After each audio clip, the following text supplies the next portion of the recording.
நான் பிள்ளைங்களுக்கு சொல்றேன், இங்க இருக்க எங்கேயும் சொல்றேன், இந்த உலகத்துல நீங்க 100க்கு 100 நம்பக்கூடிய ஒரு உங்க நல்வாழ்வை எதிர்பார்க்கிற ஒரு ஃப்ரெண்டு ஒருத்தங்க இருக்காங்க அப்படின்னா உன் அப்பாவும் அம்மாவும். நீ அவங்கள நம்பட்டா வாழ்க்கையில முன்னேறவே முடியாது. The best friend.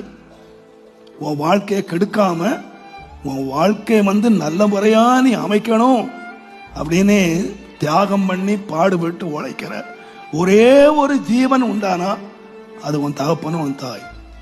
குறைகள் இருக்கலாம், நான் சொல்வேன், குறைகள் இருக்கலாம். நான் சொல்வேன், பிள்ளைகள் கெட்டு போகணும் அப்படின்னு எந்த தகப்பனும் வர மாட்டான், எந்த தாயும் வர மாட்டான். நீங்க என்ன சொல்லுங்கன்னு கேட்டீங்கன்னா, ஓப்பன் யுவர் ஹார்ட்.